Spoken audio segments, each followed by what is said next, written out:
تو یہ تو وہ ریمارکس سے ان ججوں کے 3 معزز ججوں کے جنہوں نے وزیر اعظم کو نااہل نہیں قرار دیا.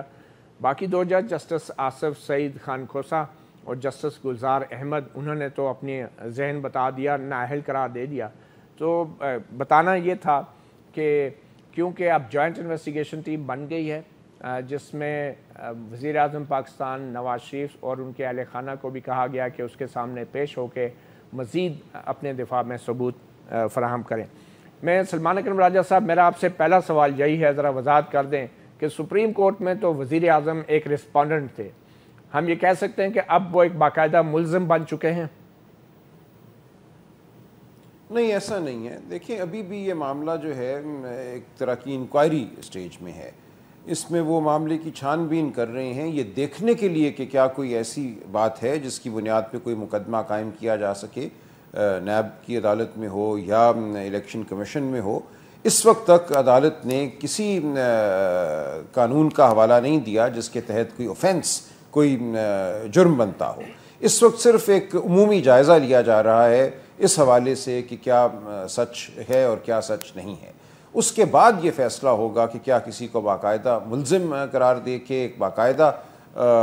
فوجداری تفتیش اور پھر فوجداری مقدمہ قائم کیا جانا ہے یا نہیں. اس وقت محض یہ ایک انکوائری ہے تاکہ جو تصویر عدالت کے سامنے پوری نہیں ہو سکی اس تصویر کو پورا کیا جا سکے. تو آپ یہ کہہ رہے ہیں کہ جو جوائنٹ انویسٹیگیشن ٹیم ہے وہ محض ماہرین پر مشتمل ہے, پولیس کے حکام پر مشتمل نہیں, اور نہ ہی پروسیکیوشن اس میں شامل ہے؟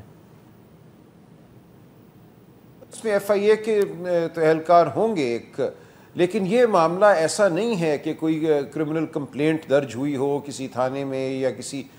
مجاز ایجنسی کے پاس اور اس کے بعد ایک تفتیش شروع کر دی گئی ہو. جیسے نیب میں کمپلینٹ جاتی ہے, نیب اس کو دیکھتی ہے, پھر انکوائری شروع کرتی ہے, انکوائری کے بعد مرحلہ انویسٹیگیشن کا ہوتا ہے اور پھر پروسیکیوشن. یہاں ایسی بات نہیں ہو رہی. یہاں سپریم کورٹ 184 میں اپنے اختیارات کو استعمال کرتے ہوئے ایک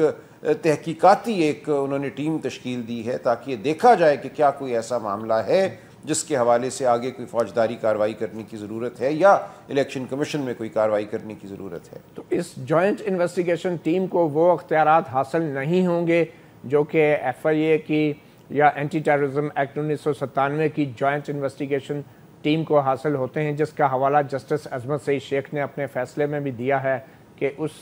جوائنٹ انویسٹیگیشن ٹیم کی طرز پر ہم یہ ٹیم تجویز کر رہے ہیں جس میں آئی ایس آئی اور ایم آئی کے لوگ بھی ہوں گے. تو اختیارات وہی ہوں گے, زیادہ ہوں گے یا کم ہوں گے؟ اختیارات وہ ہو سکتے ہیں سپریم کورٹ کے حکم کی وجہ سے, لیکن یہ ظاہر ہے کہ یہ جو جے آئی ٹی بنائی گئی ہے یہ کسی مخصوص قانون کے تحت نہیں بنائی گئی, یہ اینٹی ٹیررزم ایکٹ کے تحت نہیں ہے یا کسی دوسرے قانون کے تحت نہیں ہے. سپریم کورٹ کو اختیار حاصل ہے کہ اس طرز کی ایک ٹیم تشکیل دے دے, اور انہوں نے یہ کر دیا ہے. اور جو بھی اس ٹیم کو دینے ہیں یہ آگے چل کر امپلیمنٹیشن بینچ جو ہے, جو ایک نیا بینچ تشکیل ہوگا, وہ زیادہ وضاحت سے یہ کہہ سکے گا کہ ان کے اختیارات کیا ہیں, ان کا طریقہ کار کیا ہوگا. جی اچھا, اب آپ نے امپلیمنٹیشن بینچ یعنی عمل درآمد بینچ کا ذکر کر ہی دیا, تو کیا اس عمل درآمد بینچ کے اندر جسٹس آصف سعید خان کھوسہ اور جسٹس گلزار احمد جنہوں نے وزیر اعظم کو پہلے ہی نااہل قرار دے دیا ہے وہ بھی شامل ہو سکتے ہیں یا دوسرے ججز بھی اس میں شامل ہوں گے؟ دیکھیں یہ تو ثوابدید چیف جسٹس صاحب کی ہوگی, وہ کس کو اس بینچ میں شامل کرتے ہیں, لیکن بطور بحث یہ ایک سوال اٹھایا جا سکتا ہے کہ کیا ان جج صاحبان کو جو نظر میں تو جے آئی ٹی اور مزید تحقیق اور تفتیش کی ضرورت ہی نہیں ہے. سلمان صاحب آپ ذرا اپنا جواب دہرا دیں, تھوڑا آواز میں ہمیں مشکل ہوئی, ذرا اپنا جواب دہرا دیں گے پلیز. جی تھا کہ 2 جج صاحبان تو چونکہ بالکل حتمی فیصلہ دے چکے ہیں, ان کو تو ضرورت محسوس نہیں ہوئی کسی مزید تفتیش اور تحقیق کی, لہٰذا ان کو اگر اس بینچ میں شامل کیا جاتا تفتیش تمام ایک جائز عمل ہے, غیر ضروری عمل ہے, تو شاید چیف جسٹس صاحب یہ مناسب سمجھے کہ اس بینچ میں امپلیمنٹیشن بینچ میں ان جج صاحبان کو بٹھائیں جو سمجھتے ہیں کہ مزید تحقیق کی ضرورت ہے, یا بالکل ہی اور جج ہوں جو ان 5 ججوں سے ہٹ کے ہوں. ان 5 جج صاحبان نے بھی یہ مناسب نہیں سمجھا کہ معاملے کو پینڈنگ رکھی, انہوں نے بھی معاملہ ختم کر دیا اپنی حد تک, اور اب معاملہ چیف جسٹس صاحب کی ثوابدید پہ چھوڑا ہے. یہ بالکل ممکن تھا کہ وہ معاملے کو پینڈنگ رکھتے اور ایک انٹرم آرڈر کے طور پہ ایک JIT تشکیل دے دیتے اور کہتے کہ معاملہ ہمارے پاس پھر واپس آئے گا، ان کی رپورٹ جو ہے ہمارے پاس ہی واپس آئے گی. یہ انہوں نے نہیں کیا اور غالباً یہ 5 ممبر بینچ یہی چاہتا ہے کہ چیف جسٹس آپ کوئی نیا بینچ تشکیل. ٹھیک ہے، نیا بینچ تشکیل دینا چاہیے، شاید یہی سفارش کی گئی ہے موجودہ بینچ کی طرف سے. سلمان اکرم راجہ صاحب، آپ جانتے ہیں کہ 2 ججوں نے تو وزیر اعظم کو نااہل قرار دے دیا، مگر 3 ججوں نے ابھی نااہل قرار نہیں دیا. اس کے باوجود تقریباً سارے ججوں نے 5 کے 5 ججوں نے ایک بات پر اتفاق کیا ہے کہ وزیر اعظم اور ان کے اہل خانہ کی طرف سے جو وضاحتیں، جو دلائل دی گئے وہ ناقابل قبول ہیں، وہ اطمینان بخش نہیں ہیں. تو آپ سمجھتے ہیں کہ وزیر اعظم پاکستان کا جو موقف تھا موجودہ سپریم کورٹ کے بینچ نے اس کو عملی طور پہ مسترد کر دیا ہے؟ مسترد کر دیا ہو تو پھر JIT مزید تفتیش تحقیق کی کیا ضرورت ہے؟ پھر تو معاملہ ختم ہو جانا چاہیے تھا. اور یہ معاملہ آئین اور قانون کی روح سے اس وقت تک نہیں تک ایک شخص کو جس پر الزام ہو، جس کے حوالے سے کوئی لائبلٹی کریٹ کرنا ہو، کوئی جرم ثابت کرنا ہو، اس کو موقع دیا جائے کہ وہ ایک ٹرائل میں اپنا دفاع کر سکے، گواہ پیش کر سکے، دستاویزات پیش کر سکے، جرح کر سکے، دوسری طرف سے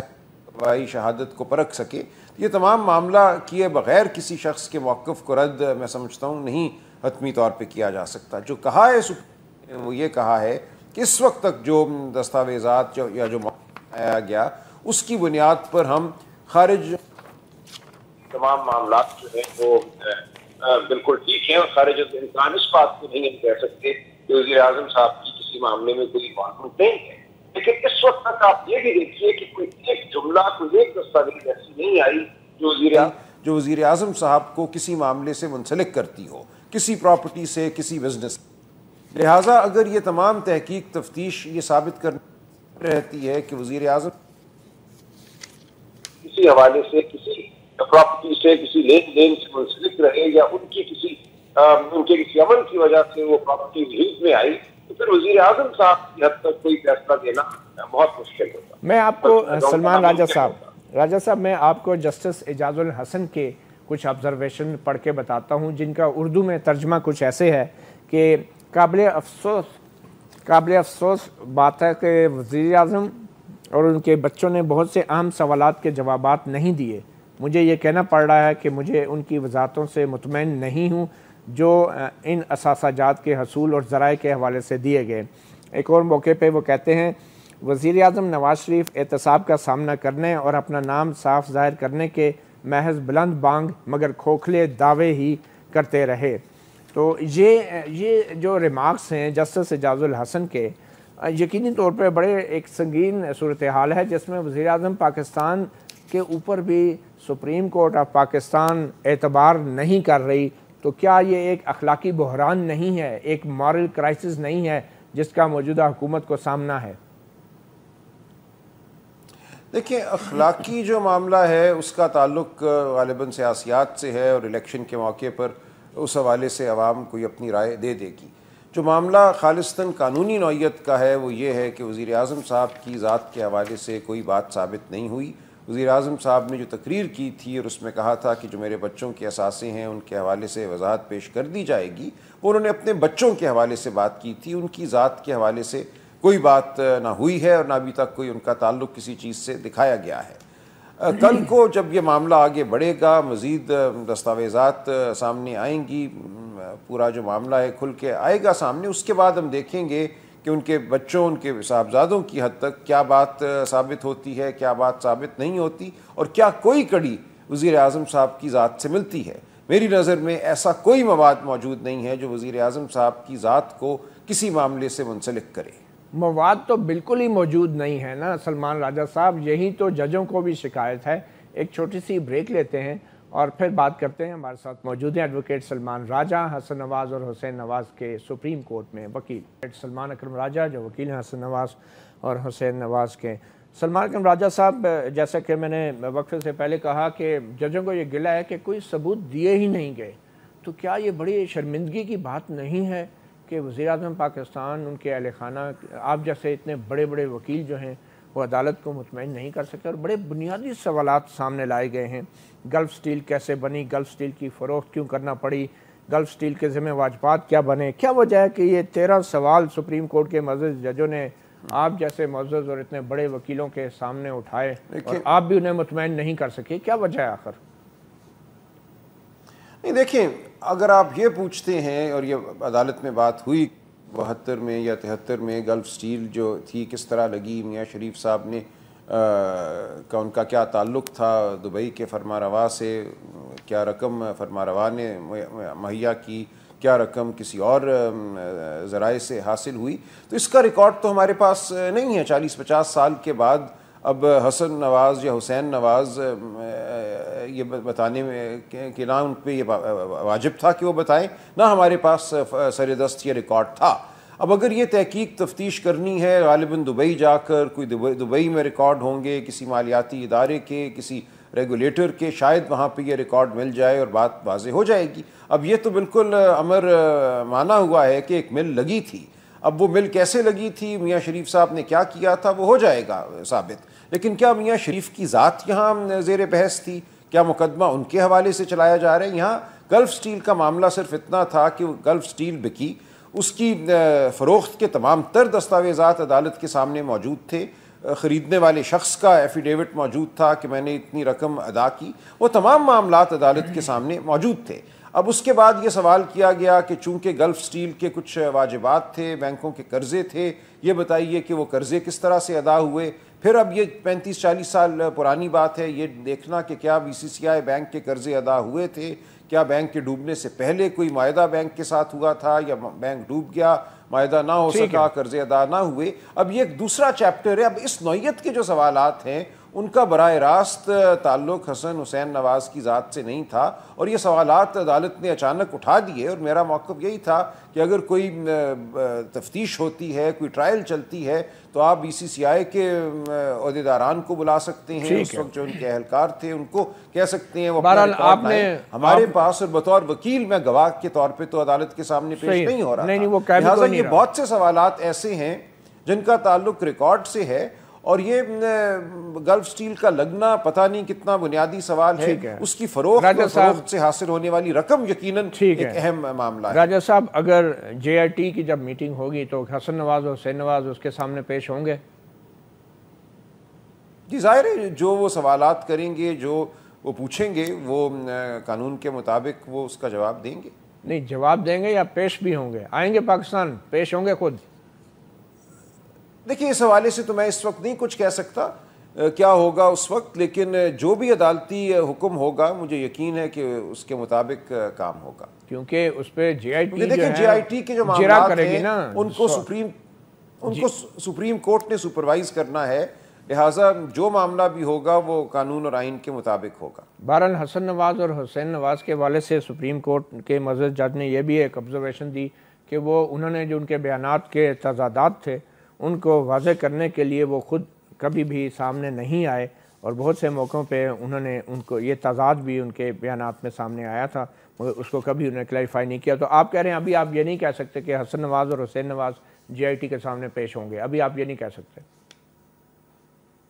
دیکھیں، میرے پاس کوئی اس وقت اتھارٹی نہیں ہے بات کرنے کی، ایک مقدمے میں ان کا وکیل تھا، وہ مقدمہ اب ختم ہو چکا ہے، تو اس وقت تو میں ان کے بہاف پہ بات نہیں کر رہا۔ میں جو بھی بات کروں گا وہ ایک عام شہری یا ایک قانون کے طالب علم کی حیثیت سے کروں گا۔ اس وقت کیا ہوگا مجھے یہ یقین ہے کہ وہ قانون کے مطابق جو کچھ بھی کرنا ضروری ہوگا وہ کریں گے۔ اچھا، آپ یہ کہہ رہے ہیں کہ اب ان کو ایک اور کرمنل لائر کرنا پڑے گا، ہائر کرنا پڑے گا، کیونکہ آپ کی تو کانسٹیٹیوشنل سائٹ پہ ایکسپرٹیز ہے۔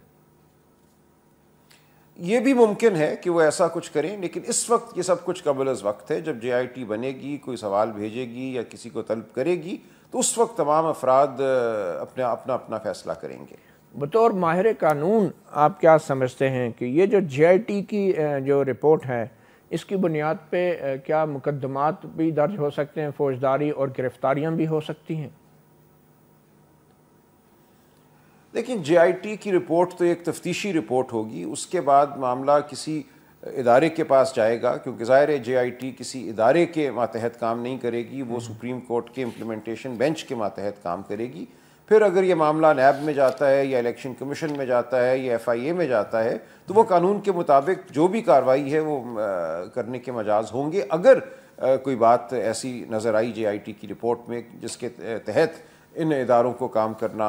ضروری ہوا۔ ٹھیک، اگر کوئی ایسی ضرورت پیش آئی تو سپریم کورٹ جو ہے وہ مزید احکامات بھی دے سکتی ہے۔ اب کیونکہ اب آپ بظاہر تو حسن نواز حسین نواز کے وکیل نہیں رہے اور وہ کیس ختم ہو چکا ہے، بطور ماہر قانون آپ کیسے دیکھتے ہیں جو نیب کے چیئرمین کے حوالے سے جو بڑی سخت آبزرویشنز بھی آتی رہی ہیں، اور جیسے میں نے پہلے کہا کہ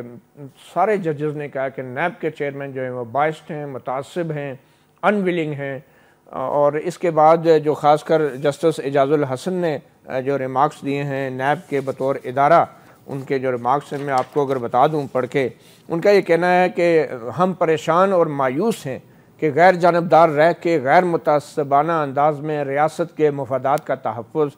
اور قانون نافذ کرنے والے ریاستی اہلکار اپنی ذمہ داریاں نبھانے پر قائل نظر نہیں آتے۔ ہمیں اس میں کوئی شک نہیں کہ ایک باقاعدہ منصوبے کے تحت وہ تمام ادارے جن کی طرف سے ریاستی اثاثوں کا لوٹ مار کی مزاحمت کی جا سکتی تھی، ان اداروں پر قبضہ کر کے اپنے من پسند افراد کے ذریعے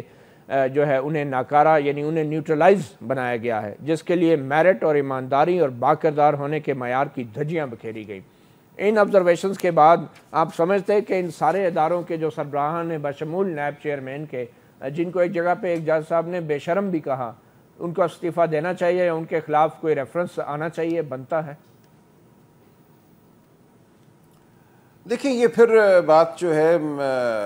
ایک آپ نے ایک جج صاحب کی آبزرویشن، ان کی رائے تو ایک نہیں، تین ججز، سپریم جوڈیشل کاؤنسل سارے ججز کی یہ رائے ہے نیب کے چیئرمین کے حوالے سے ثوابدید ہوتی ہے۔ سپریم جوڈیشل کاؤنسل کے ذریعے چیئرمین نیب کو ہٹایا جا سکتا ہے۔ سپریم جوڈیشل کاؤنسل موجود ہے، وہ اگر سمجھے گی ان تمام آبزرویشنز کی روشنی میں کہ چیئرمین نیب کو نوٹس دینا چاہیے، ان کو سپریم جوڈیشل کاؤنسل کے سامنے پیش ہونا چاہیے، تو وہ ایسا کر سکتے ہیں۔ اور یہ میرے لیے بھی ویسے چیئرمین نیب نے جو موقف اپنایا حیران کن تھا، لیکن کیوں انہوں نے اپنایا، ان کے سامنے کیا مکمل طور پہ مواد تھا وہ میں نہیں جانتا، لیکن انہوں نے ایک اپنے ادارے کی طرف سے کہ جو ہم نے اپیل نہیں کی تھی ایک مقدمے میں پہلے، وہ ہمارا درست فیصلہ تھا اور میں اس پر قائم ہوں۔ یعنی کہ انہوں نے یہ کہا کہ میں یہ نہیں مانتا کہ میرا پچھلا فیصلہ جو تھا وہ غلط تھا یا کسی تعصب کی بنیاد پہ کیا گیا فیصلہ تھا۔ تو یہ انہوں نے ایک موقف اپنایا۔ سپریم کورٹ کا اپنا ایک اس حوالے سے رد عمل ہے جو آپ نے پڑھ دیا۔ اب اگر سپریم جوڈیشل کاؤنسل کچھ کرنا چاہے گی تو وہ کر سکتی ہے۔ سلمان اکرم راجہ صاحب، بطور ایک وکیل آپ کیسے دیکھتے ہیں جسٹس آصف سعید کھوسہ کی جو ججمنٹ ہے، بڑی مشہور ہے کیونکہ وہ اختلافی نوٹ ہے، ججمنٹ شاید ہم اسے پتہ نہیں کہہ بھی سکتے ہیں کہ نہیں، اختلافی نوٹ۔ اس کا آغاز انہوں نے ایک بڑے مشہور ناول ماریا پوزو کے ناول گاڈ فادر سے کیا، اور آغاز میں انہوں نے بڑا ایک ڈرامیٹک ایفیکٹ دیا۔ تو جسٹس آصف سعید کھوسہ کے اس لٹریری جو سٹائل ہے، اس کے حوالے سے آپ کچھ کہنا چاہیں گے؟ دیکھیں یہ جج صاحب کا ایک اپنا مخصوص انداز ہے ججمنٹ لکھنے کا، ہر معزز جج صاحب کا اپنا ایک انداز ہوتا ہے۔ اصل بات یہ نہیں ہے، یہ بات طرح سے آ جاتی ہیں عذرہ گفتگو یا تکلم آپ کہہ لیجئے، لیکن جو قانونی جس طرح سے انہوں نے پرکھا ہے وہ زیادہ میرے لیے دلچسپی کا باعث ہے۔ دلچسپی سے مراد کیا آپ ان کے جو ریمارکس ہیں، اب ظاہری بات ہے وہ ججمنٹ تو مائنورٹی ایک نوٹ ہے، تو کیا وہ ریمارکس جو پاکستان کے عدالتی فیصلوں کی تاریخ کا حصہ بن چکے ہیں، تو کیا ان ریمارکس کے اوپر کوئی آپ لوگوں کا قانونی حق ہوتا ہے کسی فریق کا کہ ان ریمارکس کے اوپر بھی کوئی چیلنج کر سکیں یا بات کر سکیں یا تحفظات کا اظہار کر سکیں؟ دیکھیں چونکہ وہ عدالتی فیصلہ نہیں ہے، عام طور پہ ریویو جو ہے وہ عدالتی فیصلے کے حوالے سے کیا جاتا ہے، لیکن اگر کوئی ایسی بات آ جائے جس کو ایکسپنج کرنا ضروری ہو، کسی کی ذات کے حوالے سے کوئی ایسی بات ہو جس کو وہ سمجھے کہ کسی غلط فہمی کی بنیاد پر مبنی ہے، تو یہ کہا جا سکتا ہے کہ کسی معاملے کو، کسی ریمارک کو حذف کیا جائے، لیکن میں نہیں سمجھتا یہاں ایسی انہوں نے ایک اپنی رائے دی ہے، اپنا ایک قانونی جو ان کا ایک ان کے مطابق ایک فیصلہ بنتا تھا وہ دیا ہے، لہٰذا یہ ہوتا ہے، اکثریتی فیصلے بھی آتے ہیں، اقلیتی فیصلے بھی آتے ہیں، وہ تمام ہماری کتابوں میں محفوظ ہو جاتے ہیں، لیکن فیصلہ بہرحال اکثریت کا ہوتا ہے۔ اچھا سلمان صاحب، اب جو آگے معاملات چلیں گے سیاسی طور پر، جس طریقے سے اب اپوزیشن بھی سڑکوں پہ آ رہی ہے اور جس قسم کے ریمارکس سپریم کورٹ کے ان 5 معزز ججز صاحبان کے فیصلوں میں سامنے آئے ہیں، نتیجہ کچھ مختلف ہے، تو آپ سمجھتے ہیں کہ یہ سارا معاملہ جو ہے اب قانونی کی بجائے سیاسی بنتا جا رہا ہے، اور یہ معاملہ شاید کسی مرحلے پر اس کو قانون یا عدالت میں جانا ہی نہیں چاہیے تھا؟ دیکھیے، سیاست تو ہوتی رہی ہے شروع دن سے اس معاملے کے ارد گرد، لیکن جہاں تک قانونی معاملات کا تعلق ہے، دیکھیں سپریم کورٹ نے پہلے تو ان پٹیشنوں کو یہ کہہ کر واپس کر دیا تھا کہ یہ مجاز عدالت میں ان کو لے کے جائیں، کیونکہ یہ معاملہ تحقیق کا ہے، عدالت عظمیٰ 184(3) پروسیڈنگز میں اس کو نہیں لے سکتی۔ بعد میں لے لیا گیا ان معاملات کو، ان کو سنا گیا، تو قانونی معاملہ تو اس میں ہے، اور اسی لیے آج JIT بنانے کی ضرورت پیش آئی، کیونکہ ہمارا موقف سپریم کورٹ کے سامنے یہی تھا کہ آپ چھان بین جو تحقیق ہے وہ 184(3) پروسیڈنگز میں نہیں کر سکتے، یہ معاملہ بالآخر کسی ٹرائل کورٹ کے سامنے جانا چاہیے تاکہ وہاں پر ایک ٹرائل ہو۔ آئین کا آرٹیکل 10A بھی یہ کہتا ہے کہ کسی کو سزا نہیں دی جا سکتی ٹرائل کے بغیر، اور اس کے بعد ایک اپیل کا حق بھی، کم از کم ایک اپیل کا حق ہر ایک کو میسر ہونا چاہیے۔ اس حوالے سے بھی ہمارے لاتعداد سپریم کورٹ کے فیصلے ہیں۔ اگر سپریم کورٹ ہی کسی کے حوالے سے حتمی فیصلہ دے دے تو اس کی اپیل کہاں جائے گی؟ تو یہ تمام باتیں میں سمجھتا ہوں اکثریتی جو ممبران تھے اس بینچ کے، ان کے سامنے تھیں۔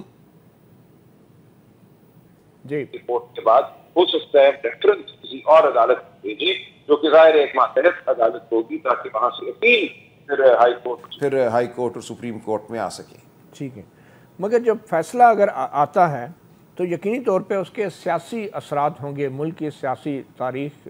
میں ایک نئے باب کا اضافہ بھی ہو سکتا ہے،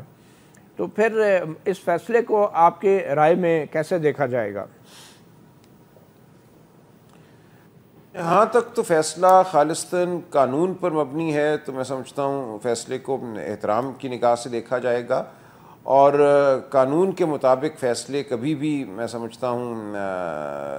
متنازع نہیں ہوتے۔ لیکن اگر کسی نے یہ تصور کیا کہ کوئی بات یا کوئی ریمارک یا کوئی آبزرویشنز قانون سے ہٹ کے ہیں، تو پھر معاملہ بحث طلب ہو جائے گا، اور سیاسی میدان میں دونوں فریق اپنا اپنا موقف اپنائیں گے۔ ہماری تاریخ میں بہت سے فیصلے ہیں جن کو ایک سیاسی ایک فٹ بال کا درجہ حاصل رہا ہے، تو امید کی جانی چاہیے کہ یہاں پہ ایسا کچھ نہیں ہوگا۔ یہ فیصلہ خالصتاً ایک قانون کی نگاہ سے اس کو دیکھا جائے گا، سمجھا جائے گا، اور آئندہ بھی جو کوئی کارروائی ہوگی وہ خالصتاً قانونی نوعیت کی ہوگی۔ راجہ صاحب، ایک طرف تو قانونی جنگ ہے آئین اور قانون کی بالادستی کے لیے، دوسری طرف سیاسی جنگ ہے سیاسی جماعتوں کے درمیان اقتدار کے لیے، جو ایک جمہوری عمل ہے، مگر ایک تیسری جنگ جو ہمارے ملک میں چلتی ہے اور آپ بھی اس کو اچھی طرح جانتے ہیں، وہ ہے سول اور ملٹری کے درمیان جو اختیارات اور اقتدار کی کشمکش کی۔ تو ایسی صورتحال میں جو جوائنٹ انویسٹیگیشن ٹیم کے اندر سپریم کورٹ نے براہ راست ملٹری انٹیلیجنس اور ISI کے نمائندوں کو بٹھایا ہے، تو آپ سمجھتے ہیں کہ یہ قانونی، سیاسی اور جمہوری تقاضوں کو پورا کرتا ہے؟ دیکھیں، جو ISI یا MI کے اہلکار ہیں وہ بھی بالآخر ریاست پاکستان ہی کے اہلکار ہیں، اور سپریم کورٹ اگر یہ سمجھتی ہے کہ اس نوعیت کی تحقیق کے لیے، چونکہ وزیر اعظم صاحب کی ذات اس میں شامل ہے، ہمیں ایک ایسی ٹیم دینی چاہیے تشکیل جو زیادہ مؤثر ثابت ہو اور جو براہ راست سویلین اداروں کے ماتحت نہ ہو، تو بات سمجھ میں آتی ہے۔ اگرچہ دوسرے نقطۂ نظر سے دیکھا جائے، اور اس نقطۂ نظر سے اس ٹیم کو دیکھا جا رہا ہے، اور بہت تنقید اور گفتگو اس حوالے سے ہو رہی ہے کہ سویلین اداروں کو اور سویلین شخصیات کو MI اور ISI کے تابع نہیں کرنا چاہیے، تو یہ ایک نقطۂ نظر بھی موجود ہے۔ سپریم کورٹ نے بظاہر یہ سمجھا کہ اس صورتحال میں جہاں نیب جیسا ادارہ ان کی نظر میں ناکارہ ہو چکا ہے، ان کو مدد اداروں کی جا سکتی ہو کہ غیر جانبداری سے کام ہوگا۔ تو آپ کے خیال میں سپریم کورٹ نے اپنی دانش میں یہ سمجھا کہ جو فوج کے اہلکار ہیں یا ISI یا MI کے وہ وزیر اعظم کے زیر اثر نہیں ہوتے، کیا یہ آئینی اور قانونی ایک انڈرسٹینڈنگ ہے، یا یہ پھر جو سیاسی صورتحال ہے اس کی بنیاد پہ سپریم کورٹ نے یہ ضروری سمجھا کہ ISI اور MI کے اہلکاروں کو اس میں شامل کیا جائے؟ کیونکہ بظاہر تو وہ بھی سب متحد ہیں قانون کے تحت، آئین کے تحت، فوجی اہلکار بھی وزیر اعظم پاکستان اور وفاقی حکومت کے ماتحت ہیں، تو کیا سمجھا؟ در حقیقت وہ اس طرح ماتحت نہیں ہوتے جیسے کہ قانونی طور پہ ان کو ماتحت ہونا چاہیے۔ تو جو ایک زمینی حقیقت ہے اس کو سامنے رکھتے ہوئے جے آئی کو زیادہ مؤثر بنانے کے لیے ISI اور MI کے ارکان کو شامل کیا ہے۔ راجہ صاحب، کیا یہ پہلی بار ہے کہ سپریم کورٹ نے اپنی تاریخ میں ایک سٹنگ پرائم منسٹر کے خلاف تحقیقات کے لیے ایسی جوائنٹ انویسٹیگیشن ٹیم تشکیل دے دی ہے؟ بظاہر ایسا ہی لگتا ہے، میرے ذہن میں نہیں ہے اور کوئی معاملہ جہاں کسی وزیر اعظم کے حوالے سے اس طرح ٹیم تشکیل دی گئی ہو، یہ غالباً اپنی نوعیت کا پہلا واقعہ ہے۔ راجہ صاحب، جو اصغر خان کیس تھا اس کے اندر کچھ فوجی افسران نے بشمول سابق فوج کے سربراہ جنرل اسلم بیگ اور ISI کے سابق سربراہ لیفٹیننٹ جنرل اسد درانی نے حلفیہ بیانات کے ذریعے یہ اقرار کیا تھا کہ انہوں نے 1990 کے انتخابات میں جو ہے وہ پیسے تقسیم کیے سیاستدانوں میں اور IJI بنائی۔ اس کیس میں بھی سپریم کورٹ نے ایسی جوائنٹ انویسٹیگیشن ٹیم تشکیل نہیں دی تھی، تو آپ سمجھتے ہیں کہ اس ایسے معاملات میں پھر سپریم کورٹ کو امتیاز نہیں برتنا چاہیے ایسے معاملات میں؟ اس کا جواب میں آپ سے لوں گا مگر ایک چھوٹی سی بریک کے بعد، جس میں اب وزیر اعظم نواز شریف کو اور ان کے اہل خانہ کو ایک جوائنٹ انویسٹیگیشن ٹیم کے سامنے پیش ہو کے الزامات کا جواب دینا ہوگا جو کہ سپریم کورٹ کے حکم کے تحت یہ JIT تشکیل دی گئی ہے۔ ہمارے ساتھ موجود ہیں لاہور سے براہ راست ایڈوکیٹ سلمان اکرم راجہ صاحب۔ سلمان راجہ صاحب، وقفے سے پہلے جیسے میں نے آپ سے کہا کہ اصغر خان کیس میں ISI کی طرف سے 1990 میں جو فنڈز کی تقسیم کا معاملہ تھا جس میں سپریم کورٹ نے فیصلہ بھی سنا دیا، FIA کو مزید کارروائی کے لیے بھی کہہ دیا، تو آپ سمجھتے ہیں اس کیس میں بھی سپریم کورٹ اتنی ہی دلچسپی دکھا سکتی تھی باوجود اس کے کہ اس میں ایڈمیٹڈ فیکٹس تھے، اعترافات تھے اور حلفیہ بیانات تھے جس میں اقرار بھی کیا گیا تھا کہ یہ سب کچھ ہوا؟ دیکھیں، ہر یہ بینچ کی اپنی ثوابدید ہوتی ہے۔ آپ ٹھیک کہہ رہے ہیں، وہ چاہتے تو وہاں بھی ایک امپلیمنٹیشن بینچ کی درخواست کر سکتے تھے کہ اس فیصلے پہ امپلیمنٹیشن کے لیے یہ اقدامات لیے جائیں، لیکن وہاں ایسا کرنا مناسب نہیں سمجھا۔ تو یہی میں کہوں گا کہ یہ عدالت کی اپنی ثوابدید ہے، انہوں نے کو اس طرح اہم نہیں سمجھا غالباً جیسا کہ اس معاملے کو سمجھا جا رہا ہے، اور وقت بدل جاتا ہے، حالات مختلف ہوتے ہیں، جج صاحبان کی سوچ مختلف ہوتی ہے، یہ تمام باتیں ہوتی ہیں۔ جو کچھ بات سامنے آئی تھی اس پر پھر عمل درآمد نہیں ہو سکا اور اس حوالے سے امپلیمنٹیشن کی کوئی کوشش نہیں کی گئی۔ یہ امپلیمنٹیشن یقینی طور پہ اس میں موجودہ وزیر اعظم نواز شریف کا بھی نام آ رہا تھا۔ اب سلمان صاحب، میں آخر میں یہ بھی اب جاننا چاہوں گا کہ جو جوائنٹ انویسٹیگیشن ٹیم ہے اس کے سامنے کیا مریم نواز بھی پیش ہوں گی؟ کیونکہ یہ بھی خبریں ہیں کہ مریم نواز کو کلین چٹ دے دی گئی ہے، تو اس حوالے سے آپ کی کیا انڈرسٹینڈنگ ہے؟ دیکھیں، یہ تو پھر سپریم کورٹ ٹیم فیصلہ کرے گی کہ کس سے وہ سوال جواب کرنا چاہتے ہیں، لیکن بظاہر ان فیصلوں میں، اکثریتی فیصلوں میں بالخصوص مریم بی بی کے حوالے سے میں سمجھتا ہوں اطمینان کا اظہار کیا گیا ہے کہ ان کا کسی معاملے سے کوئی تعلق نہیں ہے، جو باتیں ان کی ذات کے حوالے سے کی گئی تھیں وہ بے بنیاد پائی گئی ہیں، اور میں نہیں سمجھتا کہ اب مریم بی بی کے حوالے سے کوئی مزید کارروائی کرنے کی ضرورت ہے یا کارروائی ہوگی۔ اچھا، اس کے علاوہ جو مدعا لائے نمبر 10 تھے اسحاق ڈار صاحب جو موجودہ وزیر خزانہ ہیں، ان کا بھی ایک اعتراف کا اقرار اقبالی بیان جو تھا نیب کے کیس میں منی لانڈرنگ کے حوالے سے، تو اس ججمنٹ کے بعد اس بیان کی اب کوئی قانونی اہمیت ہے اور آپ سمجھتے ہیں کہ وہ بھی جوائنٹ انویسٹیگیشن ٹیم کے سامنے ان کو بھی پیش ہونا پڑے گا؟ نہیں، جو آرڈر آف دا کورٹ ہے آخر میں جو 3 صفحات ہیں جن کو 5 جج صاحبان نے جس پہ دستخط کیے ہیں، اس میں ایسا کچھ نہیں ہے، اور وہ جو معاملہ ہے وہ اس وقت ہائی کورٹ کے ایک آرڈر کے تحت قوش ہو چکا ہے، انویسٹیگیشن بھی ختم ہو چکی ہے۔ جب تک کہ وہ معاملہ کسی طریقے سے دوبارہ زندہ نہیں ہوتا، سپریم کورٹ میں کوئی کارروائی ہو، اس وقت وہ معاملہ جو ہے وہ ختم ہو چکا ہے۔ اس فیصلے کی وجہ سے براہ راست اس معاملے کو زندہ نہیں کیا گیا، اس فیصلے کی وجہ سے اس کو زندہ نہیں کیا۔ اور ایک اور جو دعویٰ کیا گیا تھا کہ پرائم منسٹر نے پارلیمنٹ میں جو تقریر کی اور پھر بعد میں جو عدالت میں بیان دیا اس میں تضاد تھا، اور یوں پارلیمنٹ جو ہے وہ صادق اور امین نہیں رہے وزیر اعظم پاکستان۔ تو یہ 62 اور 63 کا جو ایک معاملہ تھا کہ وزیر اعظم غلط بیانی کر کے نااہل ہو چکے ہیں، وہ صادق اور امین نہیں رہے، اس حوالے سے آپ سمجھتے ہیں کہ جو معاملہ ہے وہ اب ختم ہو چکا اور سیٹل ہو چکا ہے سپریم کورٹ کے اس فیصلے کے بعد؟ یہ بظاہر یہی لگتا ہے کہ وہ معاملہ بھی ختم ہو گیا، کیونکہ دیکھیں نا ان کی جو تقریر تھی وزیر اعظم صاحب کی، ایک تو یہ کہ جو پارلیمنٹ میں تقریر کی گئی اس کو آرٹیکل 66 کی ایک پروٹیکشن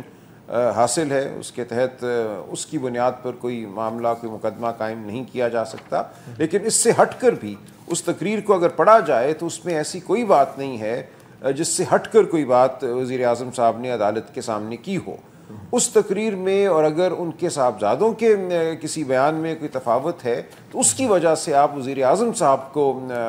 کے حوالے سے کوئی رائے قائم نہیں کر سکتے، یہی اکثریتی فیصلہ ہے۔ سو میری نظر میں تقریر کے حوالے سے جو کوئی مقدمہ تھا اس کو اب ختم ہی سمجھنا چاہیے۔ ٹھیک۔ اچھا سلمان صاحب، اب کیونکہ معاملہ ہر 2 ہفتے بعد سپریم کورٹ میں جائے گا، جوائنٹ انویسٹیگیشن کی ٹیم جو ہے وہ 7 دن کے اندر جوائنٹ انویسٹیگیشن ٹیم بھی جو ہے وہ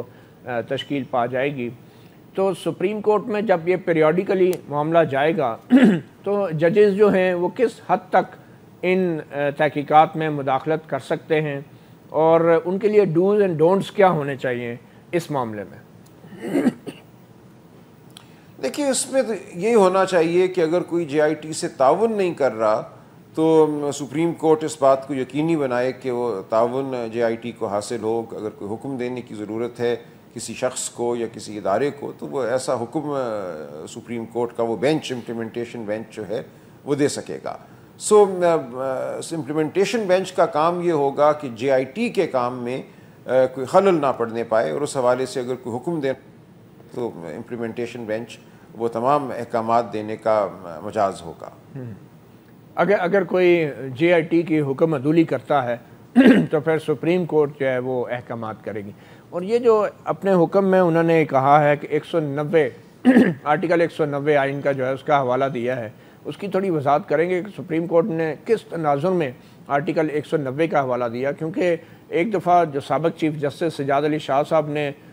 ایک آرمی چیف جنرل جہانگیر کرامت کو خط لکھا تھا اور کہا تھا کہ جو 13ویں ترمیم ختم کی گئی اس پہ عمل درآمد کے لیے جو ہے سپریم کورٹ کے حکم پہ عمل درآمد کے لیے تعاون کیا جائے، تو جنرل جہانگیر کرامت نے وہ خط وزارت دفاع کو بھیج دیا تھا۔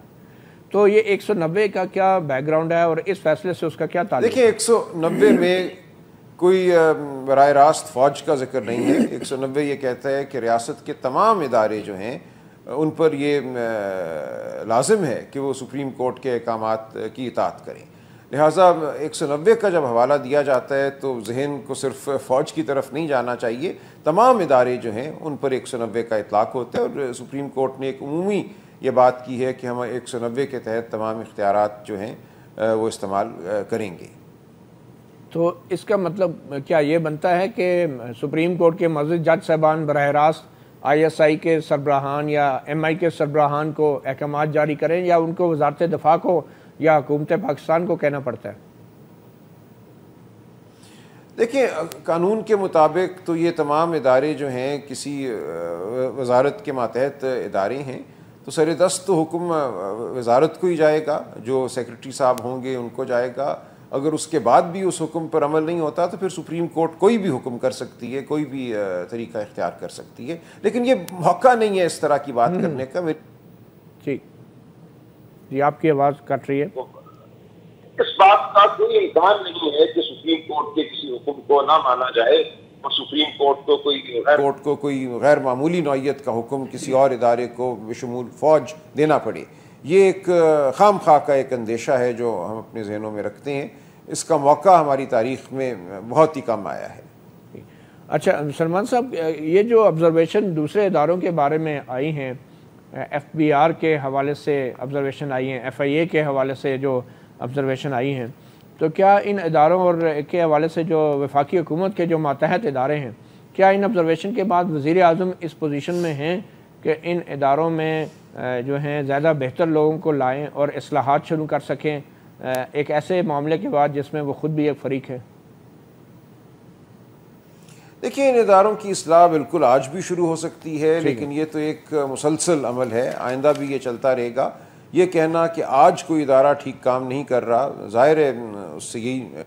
کرنا چاہیے کہ اس کی فوری تصحیح کی جائے، لیکن زیادہ ضروری ہوتا ہے کہ آپ اس کی ساخت کو ایسا بنائیں، ٹھیک کریں کہ آئندہ چل کر بھی وہ کسی کے زیر اثر نہ آئے۔ تو وزیر اعظم ایسا کر سکتے ہیں؟ ظاہر ہے کر سکتے ہیں۔ اب آخر میں یہ بتائیں کہ کیا سپریم کورٹ کو پہلے دن ہی جے آئی ٹی نہیں بنا دینی چاہیے تھی؟ قوم کا، اس ملک کا وقت اور پیسہ ضائع نہیں ہوا؟ دیکھیں، میں نے جو عدالت کے سامنے بات کی تھی، یہ کہا تھا کہ اس مقدمے کے 3 پہلو ہیں۔ ایک پہلو تھا وزیر اعظم کی تقاریر کے حوالے سے، دوسرا پہلو تھا جو اعتراف شدہ دستاویز جیسے کہ انکم ٹیکس ریٹرنز ہیں، نامینیشن پیپرز ہیں، اور تیسرا معاملہ تھا واقعاتی نوعیت کا کہ گلف سٹیل کا کیا ہوا، قطری شہزادے کا کیا رول ہے، وہ ایک بالکل تیسری بات تھی۔ لہٰذا اگر پہلی 2 جو سطحیں ہیں اس مقدمے کی، ان کے حوالے سے کوئی فیصلہ آ سکتا تو تیسری سطح پہ جانے کی ضرورت کمیشن پہلے بننا چاہیے، اس لیے لازم تھا کہ دیکھیں سپریم کورٹ یہ دیکھنا چاہتا تھا اور دیکھا کہ کیا پہلی جو 2 سطحیں ہیں اس مقدمے کی، تقاریر کی بنیاد پہ اور اعتراف شدہ دستاویزات کی بنیاد پہ، کیا اس بنیاد پہ کوئی فیصلہ دیا جا سکتا ہے۔ بظاہر ایسا نظر آ رہا ہے کہ اکثریتی جج صاحبان نے یہ سمجھا ہے کہ ان دستاویزات کی بنیاد پر جو اعتراف شدہ ہیں اور تقاریر کی بنیاد پر کوئی فیصلہ نہیں دیا جا سکتا، اس لیے وہ بات کو واقعاتی جو معاملات ہیں ان تک لے کر گئے ہیں اور اس حوالے سے جے آئی ٹی بنائی ہے۔ مگر آپ کے خیال میں فیصلہ دیا جا سکتا تھا اور وزیر اعظم کو بری کیا جا سکتا تھا؟ دیکھیں وہ تو ہو گیا نا، ان 2 حوالوں سے تو سپریم کورٹ نے وزیر اعظم کے خلاف کوئی فیصلہ نہیں دیا اکثریتی بینچ نے، اسی لیے ضرورت پیش آئی ہے کہ اب اس تیسرے درجے پہ بھی جا کے معاملات کو دیکھا جائے۔ چلیں جی، اب تیسرے درجے پہ ہمارے ملک کے آئینی، قانونی اور سیاسی معاملات پہنچ گئے ہیں، اور وہ وقت دور نہیں کہ جب ہم اس کیس میں مزید پیش رفت بھی دیکھیں گے۔ اپنا گریبان سے اتنا ہی، مطیع اللہ جان کو اجازت دیجیے، اللہ حافظ۔